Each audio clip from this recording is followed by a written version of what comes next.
Anime fans அனைவருக்கும் வணக்கம். So இன்றைக்கி நம்ம 10,000 வேர்ல்டு எபிசோட் 134, 135 தான் பார்க்க போகிறோம். போன எபிசோட் எங்கே முடிஞ்சிருக்கோம் அப்படின்னா, அந்த ஒரு பிரிட்ஜை கிராஸ் பண்ணோம். எப்படிடா கிராஸ் பண்ணுறது தெரியலையேன்னு சொல்லிட்டு முடிச்சுட்டு இருந்தாங்க இல்லையா, அங்கேருந்து தான் கண்டினியூ ஆகுது. ஸோ லின்ஃபங் என்ன பண்ணுறான், அதை போய் எல்லாம் செக் பண்ணி பார்க்குறான். செக் பண்ணி பார்த்துட்டு என்ன சொல்கிறான்னா, இந்த பிரிட்ஜ் வந்து பார்த்தீங்கன்னா ஒரு பிரிக் வச்சு செஞ்சுருக்காங்க இல்லையா, அதில் நிறைய மந்திர எழுத்துக்கள் அப்படிங்கிறது இருக்குது. சரியான பாதையில் போனோம் அப்படின்னா எஸ்கேப் ஆகி போயிடலாம். ஆனால் தப்பு செஞ்சால் அங்கே இருக்க தண்டர் வந்து நம்மளை தாக்கும்பா, என்ன பண்ணுறது அப்படின்னு சொல்லிட்டு யோசிச்சுட்டு இருக்காங்க. சரி, உன்னால் வந்து அந்த பேனை ரிமூவ் பண்ண முடியுமான்னு சொல்லிட்டு அந்த பொண்ணு கேட்குறா. இவன் என்ன பண்ணுறான், நான் செக் பண்ணி பார்க்குறேன் அப்படின்னு சொல்லிட்டு செக் பண்ணி பார்த்துக்கிட்டு இருக்கான். ஆனாலும் ஒருத்தன் உட்காந்துக்கிட்டு கான்ஃபிடென்ஸே இல்லாமல் தான் பேசிக்கிட்டு இருக்கான். அவனால் முடியலனா பரவாயில்ல, மற்றவங்களும் இந்த மாதிரி பண்ணால் எப்படி? இப்போது ஒரு சில பேர் வந்து பார்த்தீங்கன்னா உள்ளுக்குள்ளே போனாங்க இல்லையா, அவனுங்களுக்குமே என்ன தாட் அப்படின்னா, சப்போஸ் உள்ளுக்குள்ளே இருந்து இவங்களுக்கு டிவைன் வெப்பன் அப்படிங்கிறது கிடைச்சதுன்னு வச்சுக்கோங்க, லின்ஃபங் விட நான் வந்து ஸ்ட்ராங்காக இருப்பேன் அப்படின்னு யோசிக்கிறாங்க. யாருமே தன்னை பற்றி யோசிக்கிறதே கிடையாது. இப்போ அவங்க உள்ளுக்குள்ளே ஓடிட்டாங்க. இவன் வந்து பார்த்தீங்கன்னா மந்திர எழுத்துக்கள் எல்லாத்தையுமே பார்த்துட்டு எனக்கு ஒரு ஐடியா வந்துடுச்சு அப்படிங்கிறான். அதாவது கொஞ்ச நேரத்துக்கு வந்து பார்த்தீங்கன்னா இதை வந்து ஸ்டாப் பண்ணி வைக்க முடியும். அதனால் என்ன பண்ணுறான்னா, அவனுடைய பென் அப்படிங்கிறத எடுத்து அந்த இடத்துல நிறைய மந்திர எழுத்துக்கள் அப்படிங்கிறத எழுதிட்டு இருக்கான்ப்பா. எழுதி முடிச்சுட்டு என்ன சொல்கிறான், ரெடி ஆகிடுச்சு போகலாம் அப்படிங்கிறான். அப்போ ஒருத்தன் நக்கலாக கேட்குறான், எப்பா நீ ஏதோ பேனா எடுத்து இப்படி டூடுலாம் வரைஞ்சு முடிச்சுட்டுனா போலாங்கிற, இது எப்படி வேலை செய்யும் அப்படிங்கிறான்.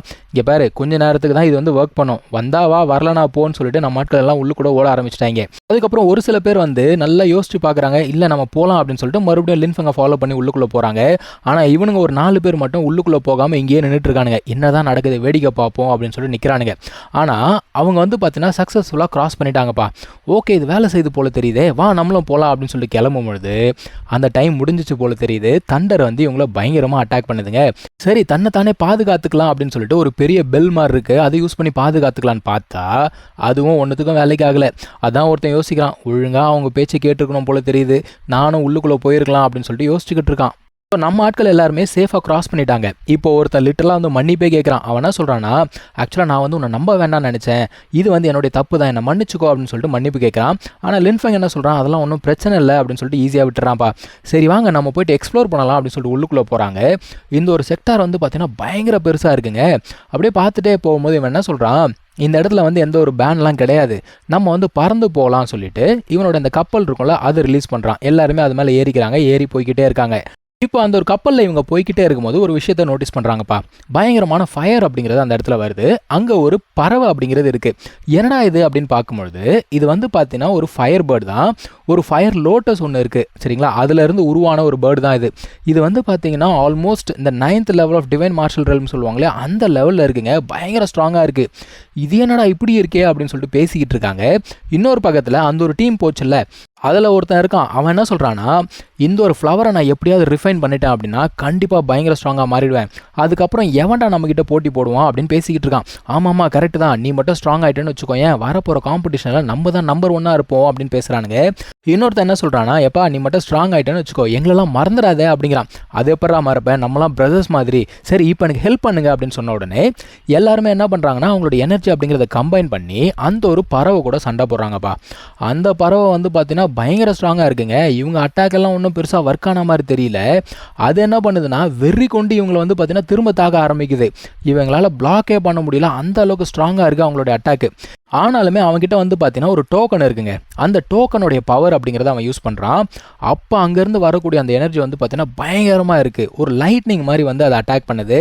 எல்லாரும் பார்க்குறாங்க, என்னடா எனர்ஜி ஃப்ளக்சுவேஷன் பயங்கரமாக இருக்கே, என்னத்தை யூஸ் பண்ணுறான் அவன் தெரியலையே அப்படிங்கிறாங்க. அதான் லின்ஃபங் சொல்கிறான், இது கண்டிப்பாக வந்து இந்த நிர்வாண ரெல்ம் ப்ராக்டிஷனர்ஸ் இருக்காங்க இல்லையா, அவங்க கொடுத்த ஏதாவது ஒரு பொருளாக இருக்கும் அப்படின்னு பேசிக்கிட்டு இருக்கான். இவன் வந்து இவ்வளோ பவர்ஃபுல்லான டெக்னிக் அப்படிங்கிறத யூஸ் பண்ணுறதுனால அவங்க என்ன யோசிக்கிறாங்க, அந்த ஒரு பறவை இருக்குது பாருங்க, இவன் கண்டிப்பாக டிஃபீட் பண்ணுவான், அந்த ஒரு லோட்டஸ் அவன் கைக்கு போயிடுச்சு அப்படின்னு நினைக்கிறாங்க. ஆனால் நம்ம பறவை என்ன சொல்லுது, ஆமாம் அவன் யூஸ் பண்ணுறதெல்லாம் பெரிய பவரா, என் மாஸ்டரை கம்பேர் பண்ணால் அதெல்லாம் ஒன்றுமே கிடையாது அப்படிங்குது.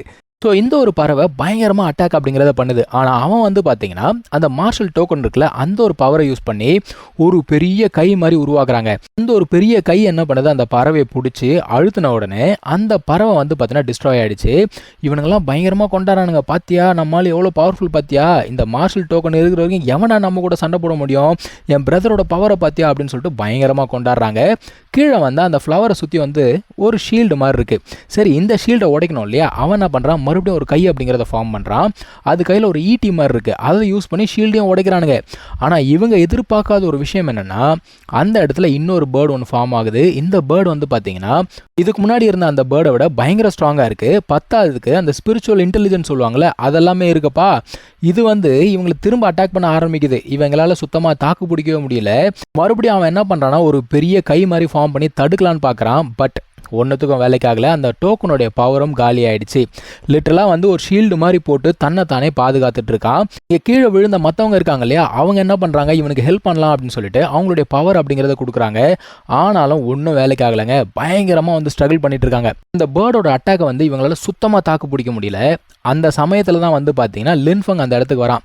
இப்போ லின்ஃபங் வந்து அவனுக்கு ஹெல்ப் பண்ணலாம் அப்படின்னு போகும்போது தடுக்கிறாங்க. வேண்டாம், போகாதீங்க, அந்த ஒரு பறவை வந்து ஆல்மோஸ்ட் நிர்வாண ரெல்மில் இருக்குது, பயங்கர ஸ்ட்ராங்காக இருக்குது, நம்மளால் சண்டை போட்டு ஜெயிக்க முடியாது அப்படின்னு சொல்கிறாங்க. அவன் என்ன சொல்கிறான், இது வந்து ஸ்ட்ரென்த்தை பற்றினது கிடையாது. இப்போ நம்ம ஹெல்ப் பண்ணல அப்படின்னா அந்த ஹெவன்லி சன் செக்டாரில் ஒருத்தன் கூட மிஞ்ச மாட்டான், எல்லாரும் செத்து போயிடுவாங்க. ஸோ நம்ம தானே ஹெல்ப் பண்ணணும், நான் போயிட்டு ஹெல்ப் பண்ணுறேன் அப்படிங்கிறான் லின்ஃபங். இவங்க கொஞ்ச நேரம் தாமதமாக வந்திருந்தா கூட மொத்த டீம் கதையை முடிஞ்சிருக்கும் போல தெரியுது. இவங்க தலையிட்டு என்ன பண்ணுறாங்க, அந்த ஒரு பேர்டை தடுக்கிறாங்க. தடுத்து லின்ஃபங் தான் வந்து சண்டை அப்படிங்கிறத போடுறான். ஆனால் அந்த ஒரு பறவை வந்து பார்த்தீங்கன்னா இவனோட கத்தியை உடச்சிச்சிங்க ஈஸியாகவே. இவன் பார்க்குறான், என்னடா இந்த பறவை பயங்கர ஸ்ட்ராங்காக இருக்கே, நீங்களாம் பின்னாடி போயிடுங்க, நான் பார்த்துக்கிறேன் அப்படிங்கிறான். அதான் அவங்க கேட்குறாங்க, எப்படி அது பயங்கர ஸ்ட்ராங்காக இருக்கே, உன்னால் சண்டை போட்டு சமாளிக்க முடியுமா அப்படின்றாங்க. ஆனால் லின்ஃபங் என்ன சொல்கிறான், என்னதான் அது வந்து நிர்வாண ரெல்மில் இருந்தால் கூட அதுக்கு ஒரு ஃபிசிக்கல் பாடி அப்படிங்கிறது கிடையாது. ஸ்பிரிட் மட்டும் வச்சுட்டு எவ்வளோ நேரம் சண்டை போட முடியும், ஒன்றும் பிரச்சனை கிடையாது, நான் பார்த்துக்கிறேன் அப்படிங்கிறான். இப்போ கீழே இருக்கவங்களாம் பார்க்குறான், என்னடா இவனுங்க பிரிட்ஜை கிராஸ் பண்ணி வந்துட்டானுங்க போல தெரியுதே, அந்த பறவை வேற பயங்கர ஸ்ட்ராங்காக இருக்குது, திரும்ப போயிடலாமா அப்படின்னு சொல்லிட்டு ஒருத்தன் கேட்குறான். அவன் என்ன சொல்கிறான், இல்லை வெயிட் பண்ணு, அவனுங்க வந்து சண்டை போட்டுட்டு சாகட்டும், நம்ம கடைசியாக போய் எடுத்துக்கலாம் அப்படிங்கிறாங்க. ஸோ லின்ஃபங் என்ன பண்ணுறான், அவனுடைய ஹோலி ஸ்பாட் அப்படிங்கிறத யூஸ் பண்ணி அந்த ஒரு பறவை கூட சண்டை போடுறான்ப்பா. அவன் கிட்ட அந்த நிர்வாண ஃப்ளேம் இருக்கு இல்லையா, அதை யூஸ் பண்ணி தான் அவன் சண்டை போடுறான். மறுபடியும் ஒரு பெரிய கத்தி மாதிரி பயன்படுத்தி அந்த ஒரு பறவையை துரத்திக்கிட்டே போகிறான். அந்த ஒரு பறவையும் பயங்கரமாக ஓடிக்கிட்டு இருக்கு. ஆனால் ஒரு கட்டத்தில் என்ன ஆகுது, அந்த ஒரு கத்தி அந்த பறவையை தாக்கி அது அந்த இடத்துல இறந்து போகுது. இறந்து போல அந்த எனர்ஜி எல்லாமே திரும்ப அந்த ஃப்ளவருக்குள்ளே போயிடுச்சுப்பா. ஸோ லின்ஃபங் அந்த பேர்டை வந்து பார்த்தீங்கன்னா டிஃபீட் பண்ணிட்டான். அந்த ஒரு ஃப்ளவரை எடுக்கலாம் அப்படின்னு சொல்லிட்டு அந்த இடத்துக்கு போகிறான். மொத்த டீமே கீழே இறங்கி வந்துடுச்சு. அவங்க என்ன சொல்கிறாங்கன்னா, இந்த ஒரு ஃப்ளவர் வந்து நிர்வாண ரெல்மில் இருக்குது, நீ மட்டும் அதை ரிஃபைன் பண்ண அப்படின்னா கண்டிப்பாக ஹை லெவலுக்கு போக முடியும் அப்படிங்கிறாங்க. இன்னொருத்தன் என்ன யோசிக்கிறான், டேய் என்னடா அசால்ட்டாக அந்த ஒரு பறவையை டிஃபீட் பண்ணிட்டான், இந்த பையன் எவ்வளோ தாண்டா ஸ்ட்ராங்குன்னு தெரியலையே அப்படின்னு சொல்லி இன்னொருத்தன் புலம்பிக்கிட்டு இருக்கான். இன்னொருத்தன் அந்த டோக்கனை எடுத்து வச்சுக்கிட்டு, இதோட பவர் மட்டும் காலி ஆகாமல் இருந்திருந்தா இந்நேரத்துக்கு அந்த லோட்டஸ் எங்கைக்கு வந்திருக்குமே அப்படின்னு சொல்லிட்டு இவன் ஃபீல் பண்ணிக்கிட்டு இருக்கான்.